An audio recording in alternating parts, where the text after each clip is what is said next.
Mas isto eu digo, irmãos, o tempo é curto. 1 Coríntios capítulo 7, versículo 29. O abençoado apóstolo nessas palavras nos mostra qual é a nossa posição no mundo e quais são todos os nossos prazeres seculares. Eles são curtos e transitórios. Mas isto eu digo, irmãos, o tempo é curto. O texto é composto por duas partes. Um endereço gentil, irmãos. 2. Uma advertência oportuna. O tempo é curto. Um endereço gentil. Irmãos, os santos de Deus são irmãos. Eles são cimentados juntos com o sangue de Cristo. Então não haja contenda entre eles, visto que são irmãos. Gênesis capítulo 13, versículo 8. Os crentes são regenerados pelo mesmo Espírito. Eles sugam os mesmos seios, as promessas, e usam as mesmas roupas, a justiça de Cristo. Eles se sentam à mesma mesa, na mesa do Senhor, e participam da mesma glória, a herança na luz. Colossenses capítulo 1, versículo 12. Eles não deveriam se amar? Não deveria haver disputa entre o povo de Deus, mas sobre quem amaria mais. Satanás fomenta a discórdia e se aquece no fogo das paixões dos homens. Se ele não pode separar os membros espirituais de sua cabeça, ele se esforçará para fazê-lo ferir uns contra os outros. Se ele não puder manter os santos longe do céu, ele se esforçará para fazê-los lutar um contra os outros ao longo do caminho. Era ruim para os pastores de Abraão e de Ló lutarem entre si, quando o cananeu estava na terra. Gênesis capítulo 13, versículo 7. É uma época ruim para os marinheiros lutarem quando o inimigo está abrindo um buraco no fundo do navio. Tome cuidado para que o inimigo papista não entre em suas brechas. Que os cristãos se lembrem de que são irmãos. A unidade entre os irmãos se assemelha à harmonia entre os anjos. Salmo capítulo 133, versículo 1 e 3. Eis que quão bom e agradável é que os irmãos vivam juntos em união. É como um unguento precioso sobre a cabeça, como orvalho de Hermon. É comparado à pomada, porque é doce, e comparado ao orvalho de Hermon, porque faz tudo frutificar. Os cristãos primitivos tinham um só coração. Atos capítulo 4, versículo 32. Oremos para que esse lema de ouro seja escrito nas igrejas, um só coração e um só caminho. Jeremias capítulo 32, versículo 39. Que lugar abençoado será o céu, onde nossa luz será clara, nosso amor será perfeito e nossa alegria será plena. Uma advertência oportuna. O tempo é curto. Esta palavra, tempo, deve tomar mais estritamente como o termo e o período da vida do homem. O tempo é curto. As diversas instâncias de mortalidade podem servir como tantos comentários sobre o texto. A palavra grega para curto refere-se a marinheiros que enrolam suas velas e as colocam em uma bússola estreita quando o navio se aproxima do porto. Embora as velas da vida do homem estivessem mais abertas nos tempos dos patriarcas, agora Deus está dobrando essas velas em uma bússola mais estreita. O tempo é curto. A Escritura frequentemente afirma a brevidade e transitoriedade da vida do homem. Salmo capítulo 89, versículo 47. Lembrem-se de quão curto é o meu tempo. Salmo capítulo 39, versículo 5. Eis que fizeste os meus dias como a largura de uma mão. Jó usou 3 metáforas elegantes para expor a brevidade da vida do homem. Jó capítulo 9, versículo 25 e 26. Minha vida passa mais depressa do que um corredor. Ela desaparece como um barco veloz, como uma águia que se lança sobre sua presa. Se olharmos para a terra, a vida do homem é como um corredor veloz. Se olharmos para o mar, é como um navio veloz. Se olharmos para o ar, lá está como uma águia voando. A vida é comparada a uma nuvem. Jó capítulo 7, versículo 9. Uma nuvem é um vapor puxado pelo sol para a região média do ar. Quando essa nuvem atinge sua proporção total, ela logo se dispersa e é levada pelo vento. A vida se acumula como uma nuvem, cada vez maior, mas, de repente, é dissipada pela morte. Nossa vida é apenas um sopro, menos ainda. Salmo capítulo 39, versículo 5. Minha vida não é maior do que a largura da minha mão. Uma vida inteira é apenas um momento para você. A existência humana é apenas um sopro. Há apenas um espaço entre o berço e a sepultura. Salomão disse: há um tempo para nascer e um tempo para morrer. Eclesiastes capítulo 3, versículo 2. Mas não menciona nenhum tempo de vida como se fosse tão curto que não valesse a pena falar. Pergunta: em que sentido o tempo de vida é curto? É curto em relação à incerteza. Pode respirar instantaneamente. Nosso tempo é curto por causa da incerteza. Ezequias, é verdade, tinha um contrato de arrendamento de 15 anos selados. Isaías capítulo 38, versículo 5. Mas não temos esse contrato selado para nós. A morte pode ocorrer de um dia de marcha. São tantas as baixas que é de admirar que o fio tênue de nossa vida não seja cortado por uma morte prematura. Você não viu uma virgem no mesmo dia, vestida com seu traje nupcial e o seu lençol? O tempo é curto no que diz respeito ao seu aperfeiçoamento. Se considerarmos que o tempo é bem gasto, então o tempo é realmente reduzido a uma bússola estreita. Uma grande parte do nosso tempo está ocioso. Tire de nossa vida todo o tempo de comer, beber, dormir, além de impenitências ociosas. E então, quão curto é o nosso tempo, quão pouco é o tempo em que podemos verdadeiramente dizer: desta vez eu vivi. Oh, quão pouco é o tempo que se gasta com Deus. Tempo mal empregado não é tempo vivido, mas tempo perdido. O tempo é curto em comparação à eternidade. Não há telescópio que possa ver até o fim da eternidade. A eternidade é um dia que não tem sol se pondo. É um círculo, sem começo nem fim. A eternidade é uma soma que nunca pode ser numerada, uma linha que nunca pode ser medida. Considere tantos milhões de anos quantos foram os minutos desde a criação, e eles permanecerão como cifras na eternidade. As tensões mais elevadas da retórica não podem alcançar a eternidade. É um mar sem fundo ou margens. O tempo pode ser comparado a um pedaço de terra na foz do grande oceano. O tempo é um ponto deste lado da eternidade. Que pequena mancha disso é a vida do homem. Assim você vê, neste sentido, o tempo é curto. Não demorará muito para que o cordão de prata seja solto e o arco de ouro quebrado. Eclesiastes capítulo 12, versículo 6. O tempo passa rápido. Os poetas pintaram o tempo com asas, porque ele voa muito rápido. Nos dias de Josué, quando o sol e a lua paravam, o tempo passava. No reinado de Ezequias, quando o sol recuava 10 graus, o tempo avançava. Toda a nossa vida nada mais é do que uma passagem para a morte, onde não há como ficar pelo caminho ou diminuir o passo.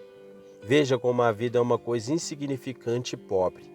O tempo é curto, e sobre este pequeno fio do tempo pende o peso da eternidade. A vida é apenas uma pequena cena representada aqui. É apenas um vapor ou um sopro do vento. Tiago capítulo 4, versículo 14. A vida é feita de alguns minutos voadores.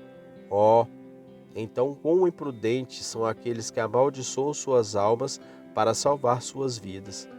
Seria imprudente quem, para preservar um contrato de arrendamento curto, perdesse sua herança. Quantos existem que, para preservar esta vida curta, seguirão caminhos pecaminosos, defraudarão e oprimirão e construirão uma propriedade, mas derrubarão suas almas. Muitos, para salvar suas peles, destruirão suas almas. É melhor suportar um golpe em nosso corpo ou propriedade do que permitir que nossa preciosa alma seja danificada.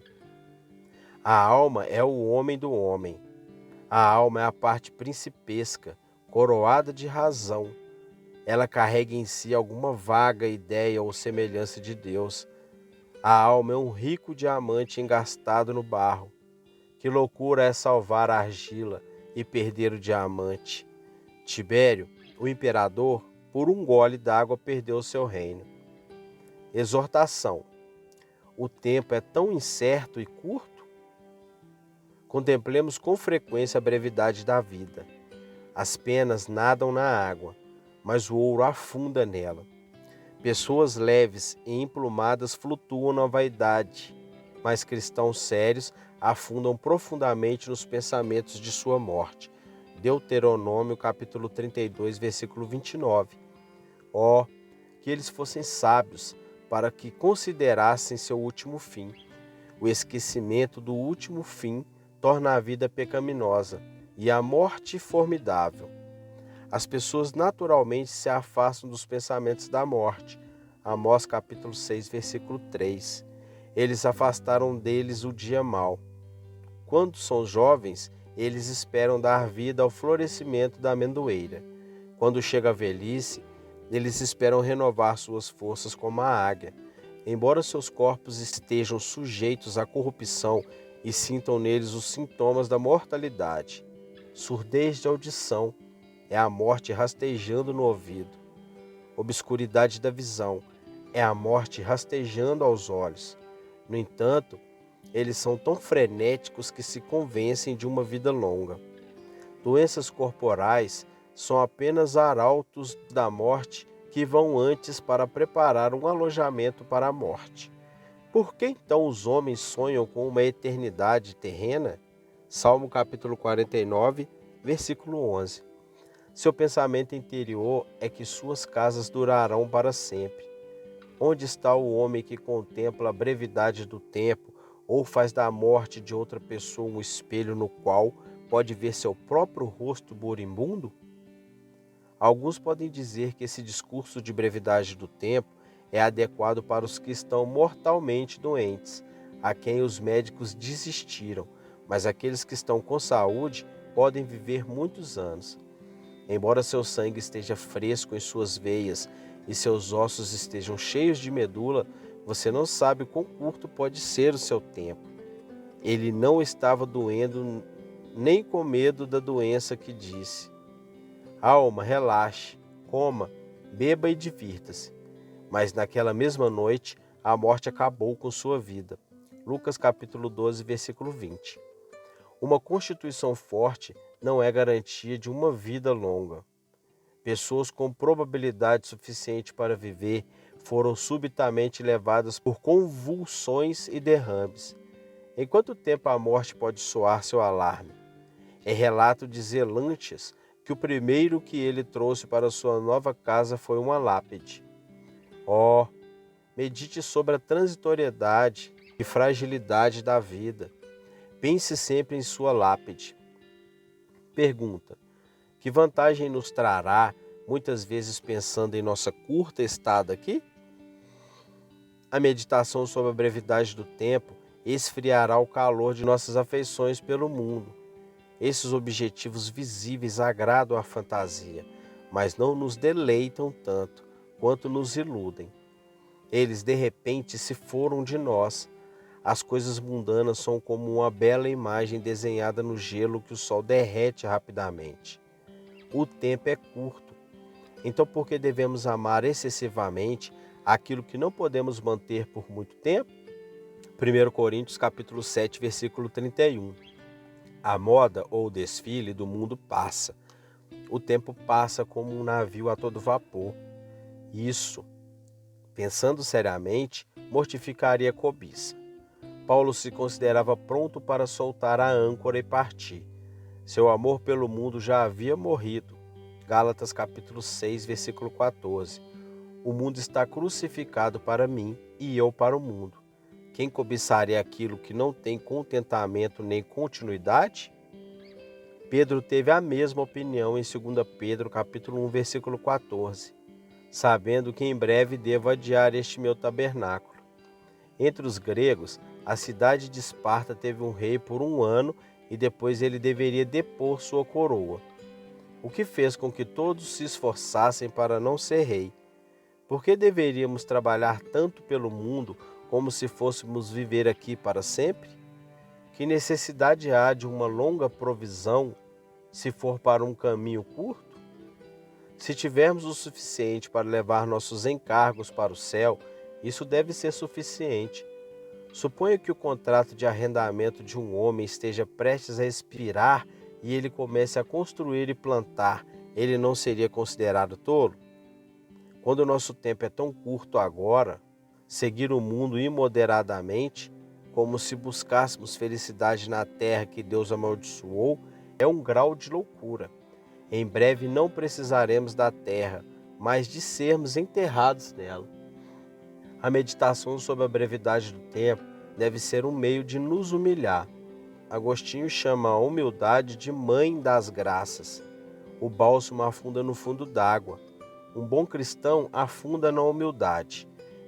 E o que pode derrubar as bandeiras e os estandartes do orgulho, do que considerar que em breve cairemos no pó? O sacerdote deveria lançar as penas das aves no lugar das cinzas. Levítico capítulo 1, versículo 16. Da mesma forma, todas as suas penas de honra devem em breve cair nas cinzas. Aquele que está vestido com a mortalidade não deve estar vestido com humildade? Os pensamentos da sepultura devem enterrar nosso orgulho. A meditação sobre a brevidade do tempo aceleraria nosso arrependimento. O arrependimento é tão necessário quanto o céu, assim como a umidade e o calor natural preservam a vida. Lágrimas de arrependimento e um coração ardente de amor preservam a alma. É natural adiar o arrependimento. Dizemos como Ageu, capítulo 1, versículo 2, ainda não é chegado o tempo. Mas, diz o texto, o tempo é curto. Nossa vida é uma vela que logo se apaga. Os pensamentos de incerteza e rapidez do tempo nos impediriam de adiar nosso arrependimento. Não há tempo para atrasarmos. Observe-se das aves da Noruega, que voam mais rápido que as aves de outros países, por instinto da natureza, sabendo que os dias naquele clima são muito curtos. Eles se apressam para seus ninhos. A consideração da curta permanência aqui nos fará evitar atrasos e voar mais rápido para o céu nas asas do arrependimento. A meditação sobre a brevidade do tempo nos daria um antídoto contra as tentações de Satanás. A tentação é a filha mais velha de Satanás que o corteja. Satanás causa mais danos por meio de suas artimanhas do que de seus dardos. Ele sabe se adequar à sua tentação, como o agricultor sabe qual semente é adequada para tal solo. Satanás tentou Acã com uma cunha de ouro e Davi com beleza. É difícil manter as margens da graça contra o mar da tentação. Não conheço melhor remédio contra as solicitações imodestas de Satanás do que esse texto. O tempo é curto. O que, Satanás? Você me tenta a vaidade. Quando vou desistir de minhas contas no julgamento? Estarei agora pecando, quando amanhã posso estar morrendo? Como devo olhar meu juiz no rosto? Cristão, quando Satanás colocar o prazer pecaminoso diante de você, mostra a ele uma caveira. Isso fará com que as tentações desapareçam.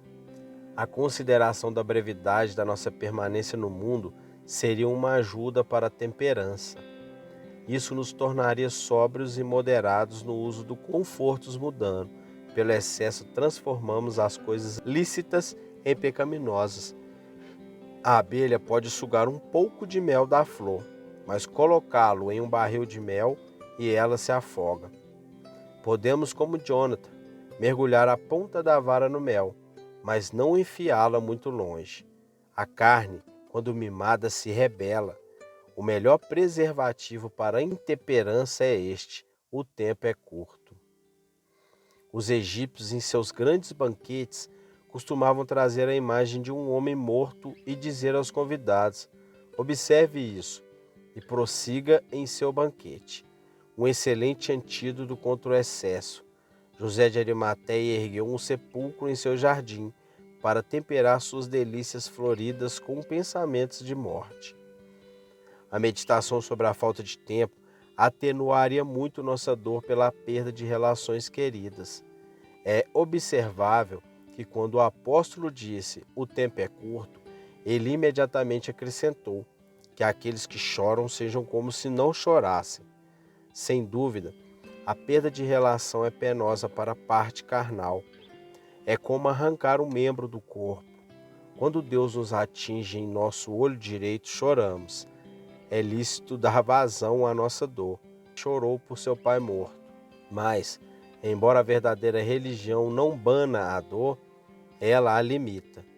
Devemos chorar como se não tivéssemos chorado. O pecado de Raquel foi que ela se recusou a ser consolada. Mateus capítulo 2, versículo 18. Se alguma coisa pode parar a questão da tristeza, pelo menos amenizá-la, é isso. O tempo é curto. Em breve teremos nossas perdas compensadas e desfrutaremos de nossas relações piedosas novamente no céu. A meditação sobre a brevidade do tempo nos faria valorizar muito a graça. O tempo é curto, mas a graça é para sempre. 1 João capítulo 2, versículo 27. A unção que recebeste dele permanece em vós. A graça é uma flor da eternidade, é uma semente imortal. 1 João capítulo 3, versículo 9. A graça não é destruída pela morte, mas transplantada para um solo melhor. A graça não é um arrendamento que expira logo, mas uma herança vinculada para sempre. Aquele que tem a verdadeira graça não pode mais perdê-la do que os anjos, que estão fixos em seu orbe celestial. A graça deve durar mais do que o tempo e correr paralelamente à eternidade. Se o tempo é tão curto e alado, tome cuidado para não desperdiçar esse curto período de tempo. Perder tempo é o pior desperdício. Tome cuidado para não gastar tempo de forma não lucrativa. Domiciano perdia muito tempo caçando moscas. Muitos vivem apenas para ocupar o terreno. Juízes capítulo 10, versículo 4. Jair tinha 30 filhos que cavalgavam em 30 jumentos, e eles morreram. Portanto, pode-se dizer que tal pessoa nasceu de tal rei e possuía tal propriedade e morreu. Sua vida mal valia uma oração, ou sua morte valia uma lágrima.